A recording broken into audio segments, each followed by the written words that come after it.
It begins, as many human stories do, with certainty. Certainty written into textbooks. Certainty spoken from lecterns.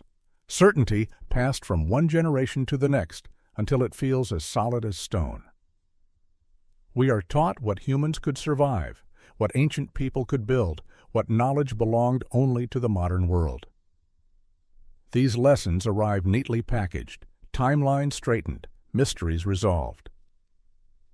The past, we are told, is understood, but history is quieter than that, and far less obedient. Sometimes it leaves behind a body frozen in ice, or a fish hauled up from deep water that should not exist. Sometimes it whispers through footprints hardened in volcanic ash, or gears corroded at the bottom of the sea. These are not loud revolutions. They do not announce themselves with fanfare. They surface slowly, uneasily, and when they do, they unsettle what we thought we knew. This is not a story about debunking science or scorning expertise. It is a story about humility, about the fragile boundary between knowledge and assumption, about how often we confuse absence of evidence with evidence of absence. For centuries, education has relied on patterns. Humans progressed this way. Technology advanced at this pace. Civilization emerged here and nowhere earlier. These patterns are comforting. They give shape to chaos. They allow us to teach children where they come from and how far they have come. But what happens when the pattern breaks?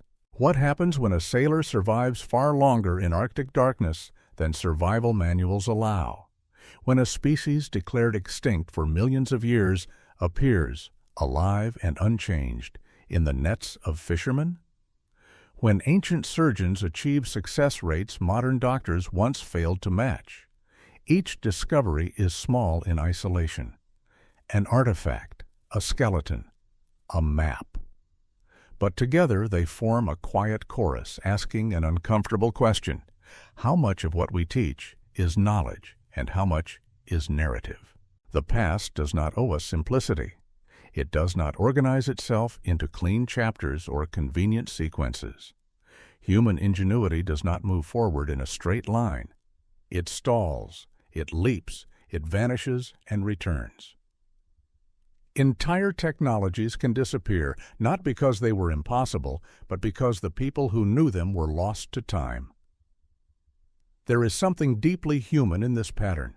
We build, we forget, we rediscover, and each time we believe we are the first. These stories are not about ancient superiority or modern ignorance. They are about continuity.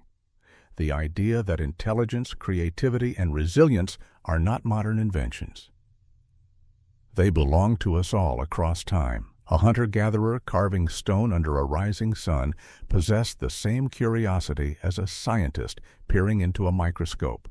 A sailor walking across ice carried the same stubborn hope as an astronaut drifting through space. Education often presents the past as a ladder we climbed, rung by rung, toward enlightenment. But the evidence suggests something messier, a landscape instead of a ladder. Peaks of brilliance followed by long valleys of forgetting. As we move through these 14 chapters, we will not chase shock or certainty. We will sit with ambiguity. We will listen to what these discoveries suggest, not about secret histories or hidden powers, but about human limits and how often we underestimate them. The question is not whether the textbooks were wrong. The question is why we needed them to be so sure. What if the past is not a closed book, but a conversation still unfolding? What if every discovery is not an answer, but an invitation? And what does it say about us here in the present that we are still surprised by how capable humans have always been? This journey begins with a single body, preserved in silence, reminding us that survival, like knowledge, often extends far beyond the boundaries we draw around it. He lay beneath layers of snow and silence, untouched for over a century. Discovered in 1984 on a remote Arctic island, the frozen sailor was more than just a remnant of the past. He was a challenge to everything we thought we knew about human survival. His body, perfectly preserved, belonged to one of 129 men from the fabled 1845 Franklin expedition, lost while searching for the Northwest Passage. For generations the story was set. They had perished quickly after abandoning their ice-trapped ships. The Arctic, cruel and unrelenting, had claimed them in months, if not weeks. But this man told a different story. His features were still visible, his organs intact, his clothes worn but whole. Tissue samples revealed something astonishing. He had survived not for weeks, but years. He had eaten. He had endured. He had fought to live in a place the textbooks declared unlivable. And that changed everything. For decades, survival experts used the Franklin expedition as a cautionary tale, a grim example of how quickly humans succumb to extreme cold without shelter or supply. Training manuals, academic papers, and classrooms cited it as proof. Humans have limits. Cross them and you die. But here was a body that did not obey those limits. The discovery was met with disbelief. Lead poisoning from canned food, starvation, scurvy, even cannibalism. The truth was grim, but it also revealed a kind of defiant perseverance. These men had not perished quickly. They had lasted somehow, adapting to an environment considered immediately lethal. One body became two, then more. Each one found in better condition than expected. Each one extending the timeline of survival further than the last. Science had to catch up. Arctic survival was redefined. The physiology of freezing, metabolism, and endurance were all reassessed. The body forced researchers to reconsider the edge of human possibility. But beyond the biology, something more profound emerged. Why had we underestimated them? Were we too eager to accept that humans from the past, even trained sailors, couldn't endure more than we could today? Was it easier to believe in quick failure than in long, painful survival? Had we convinced ourselves that limits are fixed, not just for the body, but for the will? Perhaps the most unsettling discovery wasn't in the tissue samples or the stomach contents. It was in what they implied about how we teach history, as a sequence of failures and progress, rather than a record of resilience. The frozen sailor didn't die as expected. He lived longer, harder, and with more endurance than our models predicted. And his story, hidden in ice for 139 years, forces us to reconsider what it means to survive. This is not just about cold climates or old expeditions. It's about the stories we choose to tell and the ones we choose to ignore. How many other truths lie entombed, not in snow, but in assumptions? The sailor's silence speaks louder than most voices. It tells us that survival isn't only measured in hours or heartbeats. Sometimes it's measured in memory, in the way one man's endurance can thaw the certainty of 100 textbooks. And so he lies there still. A monument not just to a failed expedition, but to a boundary crossed, a human life that outlasted the science that tried to contain it. In the deep waters off the South African coast, a net rose from the sea carrying a ghost. The year was 1938. A museum curator, sorting through a local trawler's catch, paused at an odd-looking fish. Blue-gray, thick-scaled, with lobe-shaped fins that looked strangely ancient. She didn't recognize the species, so she sent sketches to a leading ichthyologist. His reply was one of astonishment. It was a coelacanth. The name meant little to the public, but in scientific circles it echoed like thunder. This fish had been declared extinct for 66 million years. Every textbook, every paleontology class, every museum exhibit had taught that the coelacanth died out with the dinosaurs. It was a cornerstone of evolutionary history, a fossilized link between fish and the first land-walking vertebrates. Yet here it was, alive, swimming. The discovery wasn't just shocking, it was destabilizing. It tore open the foundation of what had been taught as absolute fact. If the coelacanth had survived unnoticed for tens of millions of years, what else might have? And if such a pivotal species could live on without leaving a trace in the fossil record, how reliable was that record to begin with? For generations, students had learned that extinction is final, that the fossil record is a completed story. But the coelacanth revealed it to be a draft, with entire chapters missing. Worse still, for established teachings, the living coelacanth wasn't drastically different from its fossilized ancestors.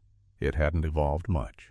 In a world that had shifted continents, lost empires, birthed mammals and men, the coelacanth had remained steady, a living relic of deep time. Biology texts emphasized constant adaptation, change driven by survival pressure. But here was a creature that defied that logic. The coelacanth challenged the tempo of evolution itself. The scientific world coined a new phrase, Lazarus taxa, species that vanish from the fossil record only to be found alive, quietly defying extinction. More such cases would follow. But the coelacanth was the first, and it demanded something difficult from science: humility. Its discovery reminded researchers that absence of evidence is not evidence of absence, that the ocean, vast and dark, might still cradle secrets older than cities, that even in an age of satellites and sensors, the natural world can surprise us. But perhaps more unsettling was what the coelacanth said about education, the certainty with which extinction had been taught, the reverence given to charts and timelines, the quiet suggestion that we had figured it all out. We hadn't. This fish, primitive, awkward, beautiful, had outlasted our assumptions. It didn't just challenge paleontology, it challenged how we define knowledge itself. In the flick of its tail was a reminder: we see only a sliver of what exists, and even less of what once did. Discovery isn't just about finding the new. Sometimes it's about realizing we never understood the old. And so the coelacanth swims on, deep in the oceans, silent as history, carrying with it the weight of our forgotten questions. How many other living fossils move just beyond the reach of our certainty? How many extinctions are simply illusions created by our incomplete gaze? And if a fish can survive 66 million years without us knowing, what else might be out there, waiting to be seen?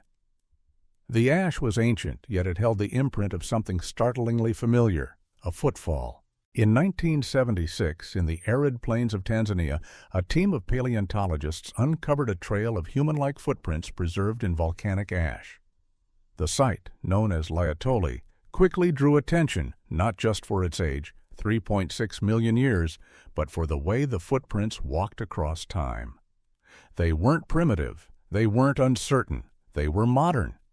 Every anthropology textbook taught a different story.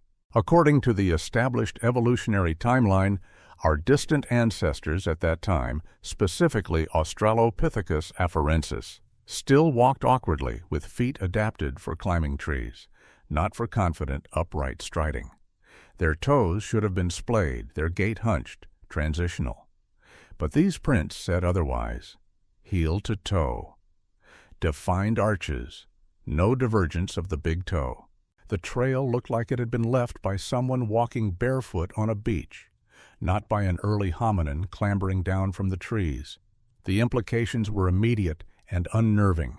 If bipedal walking had developed this early and in such a refined form, then the linear progression taught in classrooms was wrong. Our ancestors hadn't lumbered their way upright. They had walked with intent, with grace, long before we believed it was possible. Experts hesitated. Alternative theories were proposed. Perhaps the footprints weren't as old as dated. Perhaps they belonged to a different species. Perhaps erosion had distorted their shape. Anything to preserve the prevailing model of human evolution. But the ash could be dated, the stride could be measured, the anatomy of the prints, the biomechanics, all pointed to the same conclusion.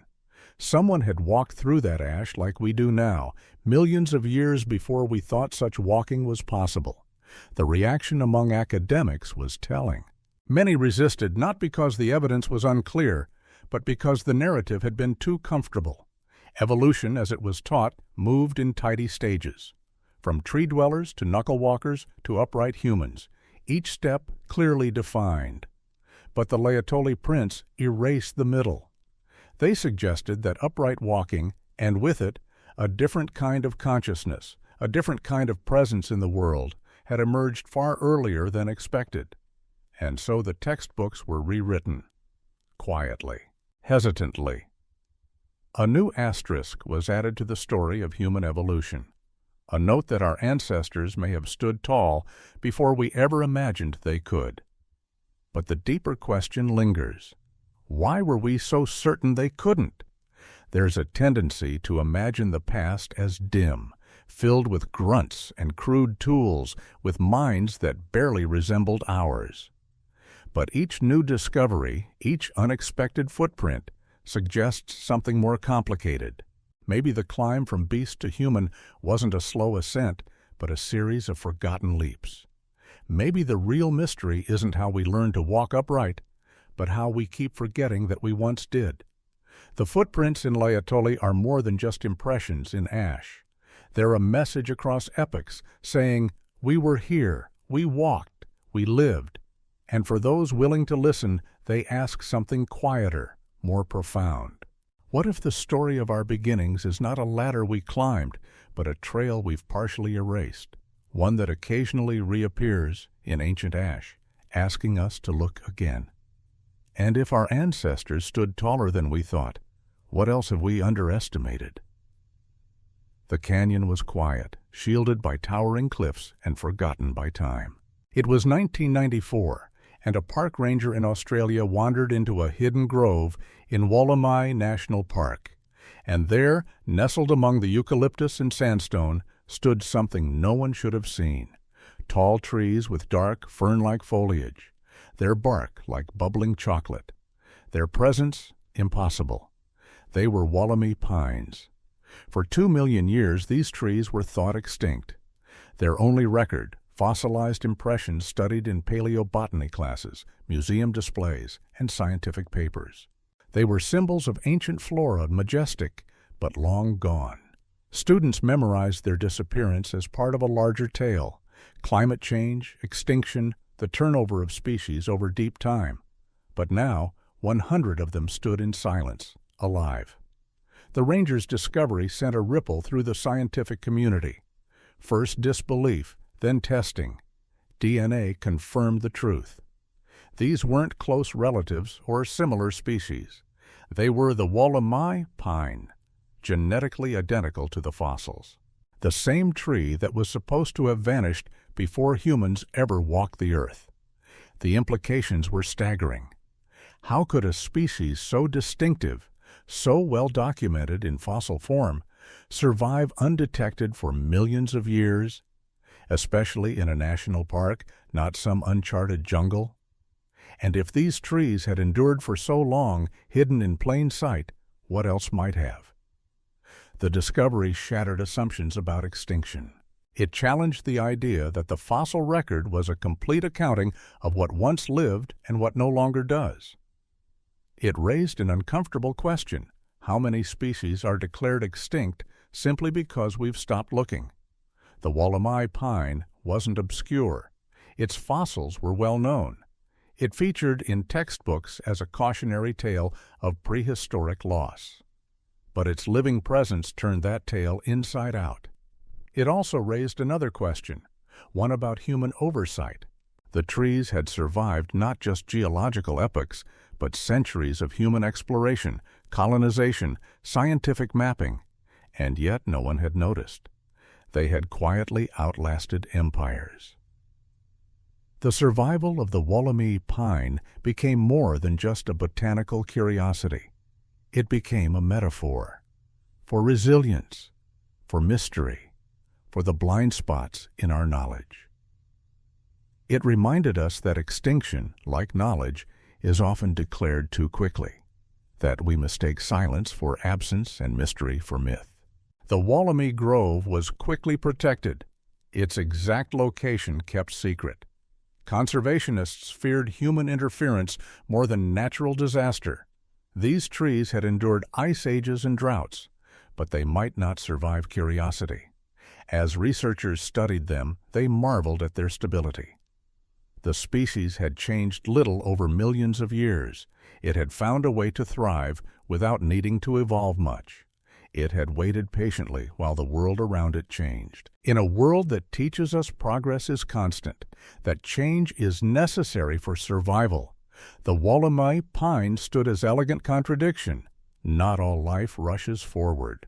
Some endures by standing still. What the discovery truly revealed was the fragility of certainty. How easily a fact, taught, repeated, tested, can crumble under the weight of a single living exception. And so the Wollemi pines remain, a secret grove in a sunlit canyon, whispering through their needled leaves a quiet challenge to our assumptions. What else have we declared gone simply because we stopped believing it could still be here? And if these trees survived unseen for 2 million years, what ancient knowledge still waits, patient and green, for us to notice? Beneath 120 feet of murky seawater off the western coast of India, something vast and deliberate lay hidden.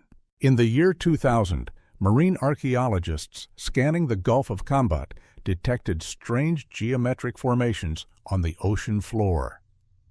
At first, they seemed like natural rock patterns, until divers descended. There, they found walls, streets, and shaped stone blocks scattered across several square miles of submerged terrain. It looked like a city. And when carbon dating was performed on artifacts recovered from the site, beads, tools, and fragments of ceramics, the results were astonishing. 9,500 years old. This was no small adjustment to history. According to every accepted timeline, advanced civilization, cities, architecture, organized societies, began around 5,000 years ago in Mesopotamia and Egypt. Before that, humans were thought to be nomadic hunter-gatherers, lacking the structure or knowledge to build anything so complex. But here was a city that predated those so-called first civilizations by more than 4 millennia. Archaeology, long reliant on a linear timeline of human development, was thrown into quiet disarray. This site didn't just predate the known beginnings of urban life. It challenged the very foundation of how and when civilization emerged. At first, denial was the default. Many experts claimed the formations were natural, the artifacts misplaced or misdated. But further analysis confirmed human involvement. Tool marks, patterns of organization, repeated architectural motifs. The fingerprints of intelligent design were everywhere. The location added another layer of mystery. If the city had stood above water 9,500 years ago, it must have been built during the last ice age, when sea levels were significantly lower. Its submersion suggested it had been coastal, possibly thriving, before being swallowed by the rising seas as glaciers melted. The implications reached beyond archaeology. They questioned assumptions in climate science, oceanography, and human resilience. If one city lay hidden beneath the sea, how many others had vanished beneath waves, unrecorded and unexplored? Textbooks continued teaching the old story, that civilization began around 3000 BCE, quietly ignoring the evidence beneath the Indian Ocean. It was easier to dismiss one anomaly than to revise the entire framework. But the underwater city refused to be forgotten. It suggested a world more complex than previously imagined, a world where human organization, technology, and cultural sophistication had emerged long before we believed possible, only to be erased by time and tide. The discovery invites a broader question: how much of history is simply hidden from view? We build our understanding of the past from what survives: stone temples, buried bones, carved tablets. But what of the cities made of wood, the cultures drowned, the languages never written down? The deeper we look, the more we realize how shallow our view has been. This sunken city, bathed in silence and salt, offers no easy answers. It cannot tell us who lived there, what they believed, or why they built. It only tells us that they did, and that we were wrong to assume they couldn't.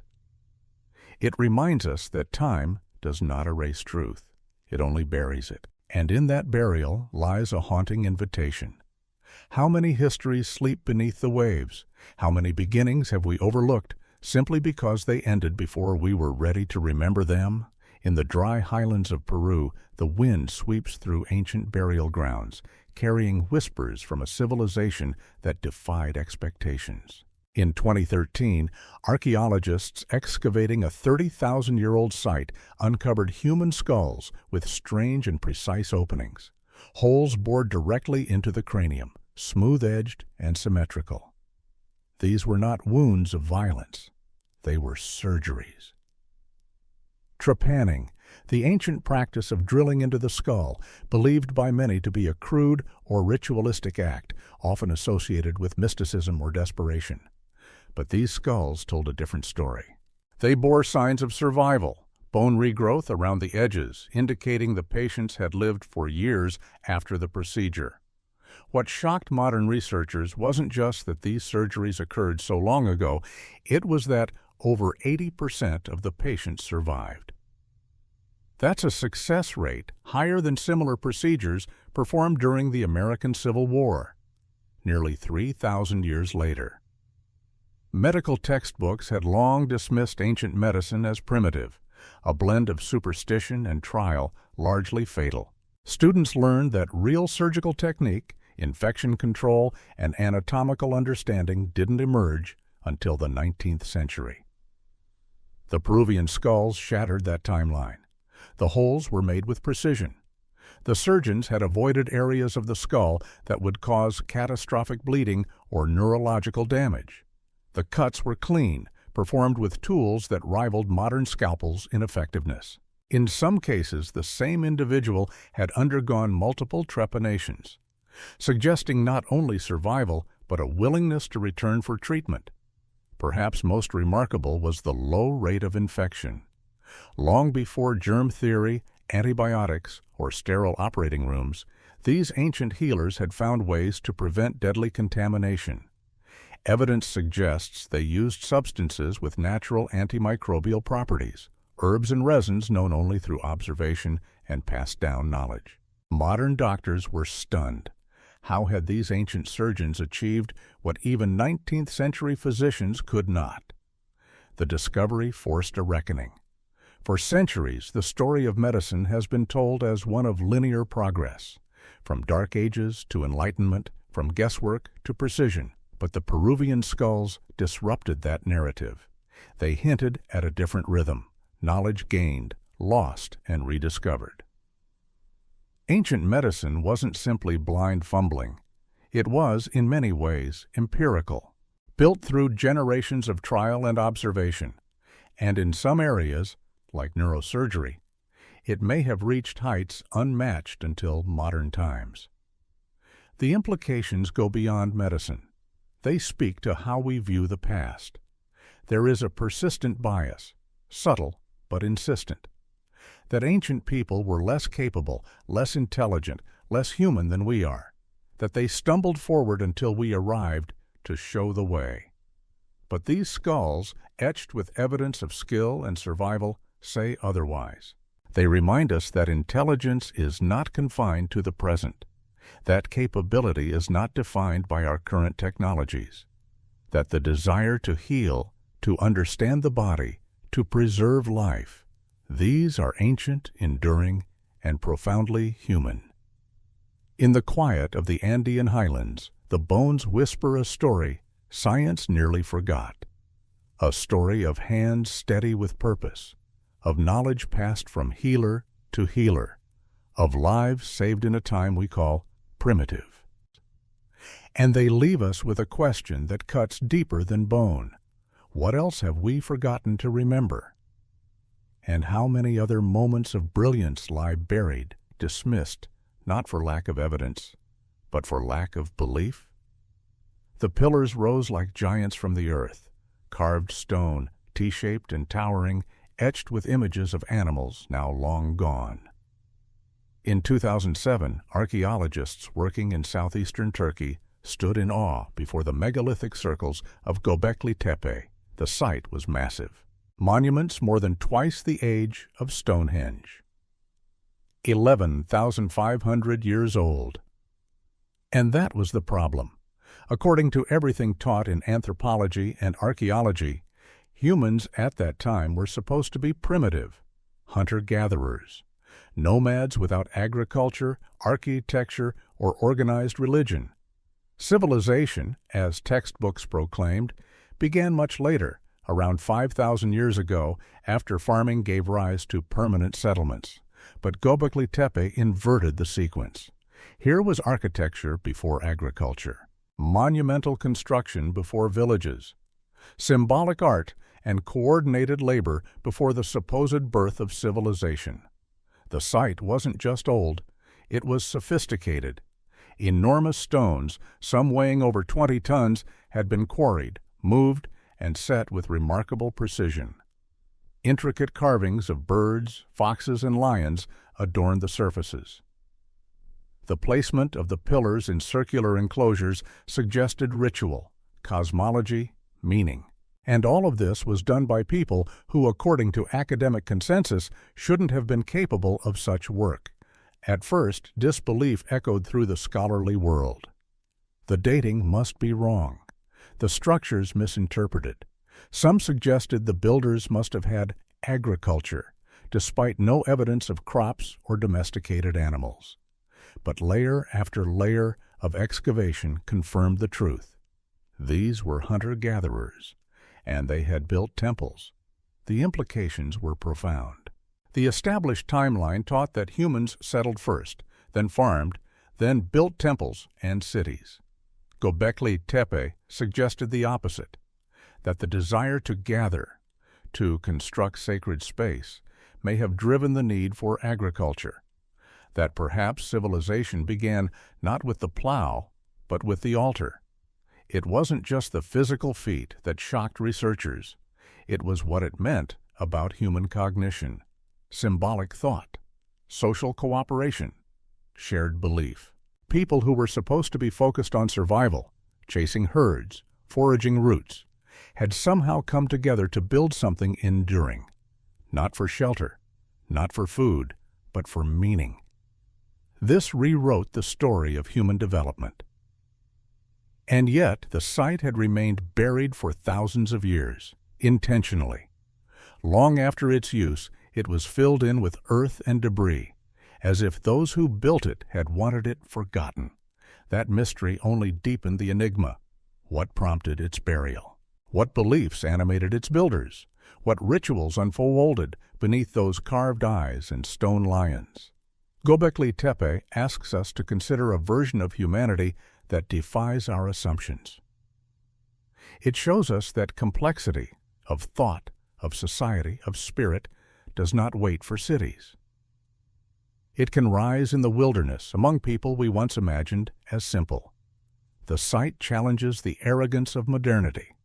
It reminds us that the need to gather, to express, to remember is ancient, that human creativity and cooperation are not products of civilization. They are its cause. And it raises an even deeper question. If this is what we find when we dig deep enough, sacred spaces older than our cities, older than our crops, then what truly lies at the root of who we are? And how much of that origin have we paved over, forgotten, or buried ourselves? A map can be a mirror, not just of geography, but of belief. In 1992, a quiet storm began to brew in the world of historical cartography.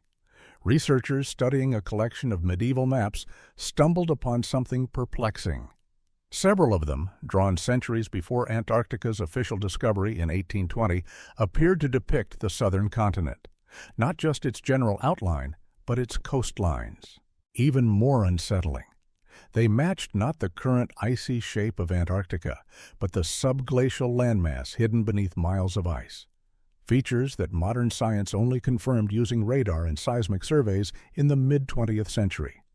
One map in particular, attributed to Ottoman Admiral Piri Reis in 1513, showed parts of South America and what appeared to be Antarctica in correct relative position, using a mathematical projection technique not thought to exist at the time. Other maps echoed this imagery, suggesting they were drawn from even older, now lost sources. According to everything taught in geography and history courses, this was impossible. Accurate global navigation didn't emerge until the age of modern instruments. Antarctica, buried in ice for thousands of years, couldn't have been surveyed in detail by any known ancient civilization. Yet the maps suggested otherwise, a knowledge of topography, latitude, and coastline that defied accepted chronology. The initial response from experts was dismissive. Coincidence, they said, misinterpretation, perhaps artistic liberty or composite errors, but detailed comparisons with modern coastline data showed precise correlations with the ice-free contour of the continent, correlations too accurate to be accidental. If the maps were real, and if they were based on ancient sources, then someone, thousands of years ago, had mapped Antarctica when it was still free of ice. That would place the original surveys before the last glacial period, over 6,000 years ago.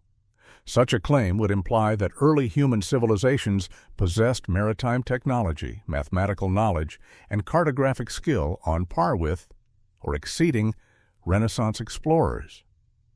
It would mean our timeline of civilization's development was deeply flawed. This was not a small revision. It was a tectonic shift. If a global seafaring culture had existed long before the rise of Egypt or Sumer, its memory had been almost entirely erased, save for fragments preserved in maps misunderstood for centuries. The question then becomes, who drew the originals? And how was such knowledge lost so completely? The evidence didn't point to science fiction. It pointed to human amnesia, a past more complex than we've allowed ourselves to imagine. A knowledge not impossible, but misplaced, forgotten through catastrophe, climate change, or simple neglect. These maps remind us that data can outlive understanding. That a scrap of parchment passed from hand to hand may carry truths the minds of its copyists could no longer grasp. And they remind us, too, of humility. For all our satellites and global models, we still build upon maps and stories made by those who came before us, some drawn with ink, others in the sediment of memory. So we're left with the question, if the ice were to melt tomorrow, what other outlines would emerge from the depths? And how much of our past remains hidden, not because it never existed, but because we stopped looking beneath the surface? In a dusty Baghdad museum in 1936, a small, unassuming clay jar changed the current of history. It was simple in appearance, ceramic, capped with asphalt, with a copper cylinder and an iron rod sealed inside. For decades it sat on shelves, catalogued but overlooked. Then someone asked a different kind of question. What if this was a battery? They built a replica, filled it with vinegar. The device generated electricity, a small but measurable current, just over a volt. Enough to electroplate metal. Enough to challenge every modern assumption about the timeline of technological progress. The object became known as the Baghdad Battery. Dating back to around 200 BCE, it preceded the supposed discovery of electricity by nearly 2 millennia. According to every physics and history textbook, humans didn't understand electricity until the 1700s, when Enlightenment scientists like Benjamin Franklin and Alessandro Volta began their experiments. But here was a device that functioned like a battery, centuries before the birth of Christ. Skeptics rushed in. The jar must have had another purpose, a coincidence, a misinterpretation. Yet similar devices were found across Mesopotamia, and metallurgical artifacts from the same region showed signs of electroplating, a process that requires electrical current. Ancient texts spoke of lights in temples that burned without fire, of golden plating achieved without hammer or flame. Were these metaphors or echoes of forgotten science? If the Baghdad battery truly was used to generate electricity, then ancient people had discovered a phenomenon we credited to the modern age. They had not only stumbled upon it, they had engineered it. But here's the deeper revelation. The device was not mass-produced. It wasn't the beginning of an electrical era. It was a whisper, a glimmer of knowledge that came and went, and that's what troubles historians the most. We like to believe technology moves in a straight line, from candles to bulbs, from steam to circuits, always forward. But the battery reminds us that innovation can flicker, then fade, that entire fields of knowledge can be discovered, used, and then forgotten, only to be rediscovered centuries later as if for the first time. Why was this knowledge lost? War? Collapse? Changing priorities? The answers are as murky as the Tigris from which the jar was unearthed. But the implications endure. If the ancients could generate electricity, what else might they have known? How many discoveries have we made twice? How many have we yet to recognize? The Baghdad battery doesn't rewrite the story of science. It reframes it. It reminds us that genius is not modern, that discovery is not linear, that knowledge is fragile and often kept alive by a thread, and it raises a question with every spark it once produced. What happens when the light goes out? And in a future excavation, will someone hold one of our forgotten devices and ask, how did they lose this? Or more hauntingly, how much did they never know they had? It was rusted, fragmented, and nearly unrecognizable when it was first pulled from the seabed in 1900. Divers exploring a shipwreck off the Greek island of Antikythera recovered what they thought was a lump of corroded bronze. It lay unnoticed for decades in museum storage. Then, under X-ray and CT scan, the truth began to emerge. Gear by gear, tooth by delicate tooth. It was not debris. It was a machine. The Antikythera mechanism, as it would come to be called, stunned every historian who studied it. More than 30 interlocking gears, precisely cut and assembled, formed a complex analog computer capable of modeling celestial movements, predicting eclipses, and tracking planetary cycles. Built over 2,000 years ago, it predated the first known mechanical clocks by more than a millennium. Its engineering was so advanced that no comparable technology would appear again until the 14th century. By then, the knowledge behind the mechanism had been lost. This wasn't a sundial. It was a sophisticated astronomical calculator. Users could input a date, turn a crank, and receive accurate positions of the sun, moon, and possibly the 5 known planets. It could forecast lunar and solar eclipses using the metonic cycle. It even accounted for the irregular orbit of the moon, and it was made by hand. Historians were forced to confront a painful realization. Ancient Greek technology was far more advanced than previously believed. The mechanism implied not just theoretical knowledge, but a mastery of metallurgy, machining, and mathematical modeling. It shouldn't have existed.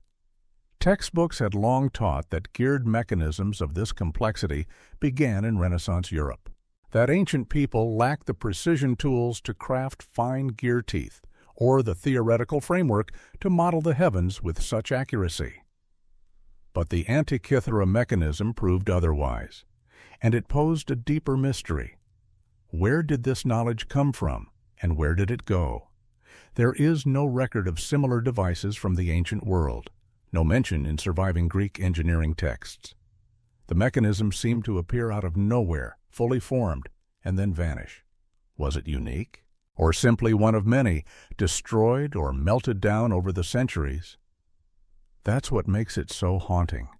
It suggests that the history of technology is not a staircase but a tide, advancing, retreating, leaving behind only fragments of what once was.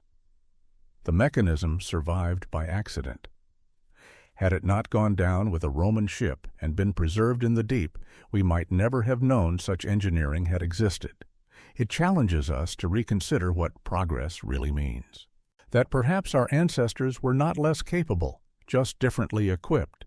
That brilliance is not bound by era, and it leaves us with a quiet, unsettling thought. How much ancient genius has been lost, not because it never existed, but because we stopped looking for it. Or worse, because we couldn't recognize it when we did.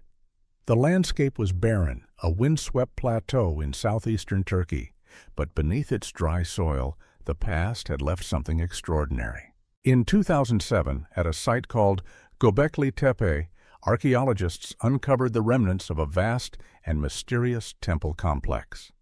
Towering stone pillars stood arranged in circles, some carved with images of animals, foxes, vultures, scorpions, etched with a skill and symbolism that echoed through time. The pillars weighed up to 20 tons. They had been quarried, carved, transported, and erected by hand. And the site was over 11,000 years old, before agriculture, before pottery, before the wheel. According to everything we'd been taught, this couldn't be. Monumental architecture was supposed to come much later, after people had settled into farming communities. Temples were supposed to be the result of civilization, not its catalyst. But Gobekli Tepe reversed that logic. These were hunter-gatherers, not city builders. Yet they had constructed a temple on a scale thought impossible for their time. No villages, no crops, no domestic animals.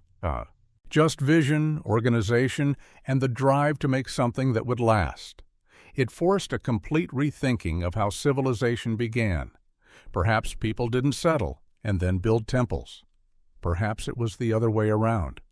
Perhaps the desire to gather, to create sacred space, to commune through ritual and myth, was the spark that led humans to stay in one place, to grow food, to form communities. The site challenged the most basic assumptions in archaeology and anthropology, not just about when humans became civilized, but about what motivated them to begin that journey at all. It also posed a deeper question: how did we miss this? Gobekli Tepe had been buried intentionally around 8000 BCE, filled in with earth and rubble, preserved like a time capsule. For thousands of years, it sat hidden beneath a hill, waiting for rediscovery. When the excavation began, many experts resisted the implications. They questioned the dating. They downplayed the sophistication. Some suggested it was a fluke, but the evidence mounted. This wasn't a lone anomaly.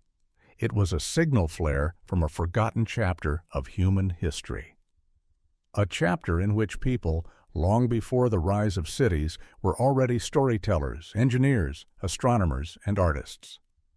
Gobekli Tepe reminds us that the need for meaning, myth, ritual, memory is as old as humanity itself, that people were building temples before they built towns. That belief may have preceded bread. And perhaps most humbling, that this might not be the only one. If a site of this magnitude could lie buried for 10,000 years, undetected until now, what else sleeps beneath the soil? What other stories remain untold, not because they are gone, but because we haven't yet thought to look? And in forgetting them, what parts of ourselves have we left behind? It began with a photograph, or rather, with what lay beneath it. In 1976, a team of researchers investigating a remote site in Tanzania stumbled upon something unexpected. Hardened in layers of ancient volcanic ash were human-like footprints stretching across the landscape in silent procession. They were preserved with stunning clarity. A heel strike, the gentle curve of an arch, the lift of a toe, biomechanics that mirrored the way modern humans walk on a beach. The prints were dated to 3.6 million years ago, and they weren't supposed to exist. At that time in evolutionary history, humans, as we know them, didn't yet exist. The standard teaching was that our ancestors still moved awkwardly, half upright, with feet adapted more for climbing trees than for long-distance walking. But the footprints told a different story. Whoever made them walked fully upright, not awkwardly, not half-formed. With grace, intent, and anatomical precision, their feet were not transitional. They were modern. This contradicted everything taught in anthropology classrooms.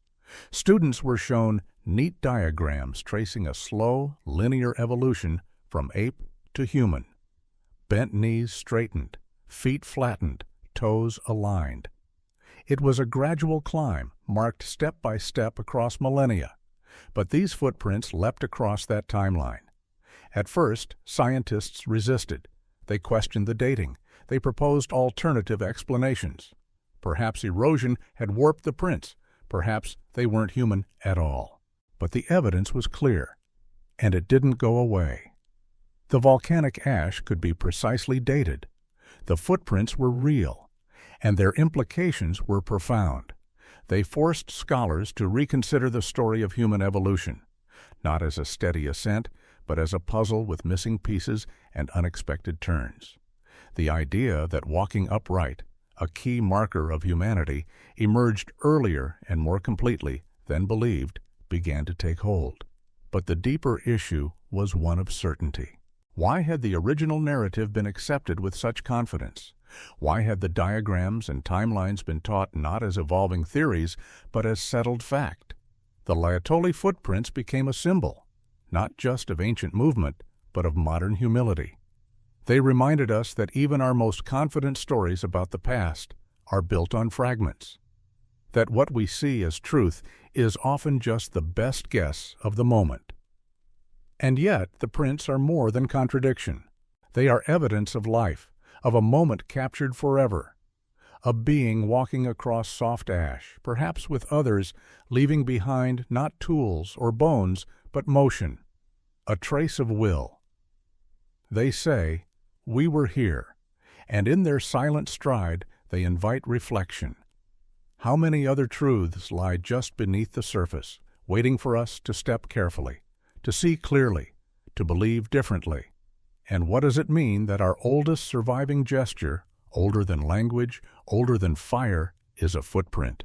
A quiet imprint in time, carrying forward the memory of a step and the mystery of who took it. It ends where it began, not with certainty, but with questions. Over these 14 chapters, we've wandered through ancient temples and sunken cities, walked in the footsteps of vanished humans, and held in our minds the gears of a 2,000-year-old machine. Each story, on its own, is remarkable. Together, they whisper something deeper. That history is not what we think it is. We were taught to believe in a straight line, from primitive to modern, from dark to enlightened. We were told when civilization began, when electricity was discovered, when medicine became real, when humans first stood upright. The timeline was tidy, the lessons clear. But these discoveries complicate that clarity. A sailor survives longer in Arctic cold than biology allows. A fish believed extinct swims quietly in the deep. A tree grows in a canyon, defying 2 million years of presumed absence.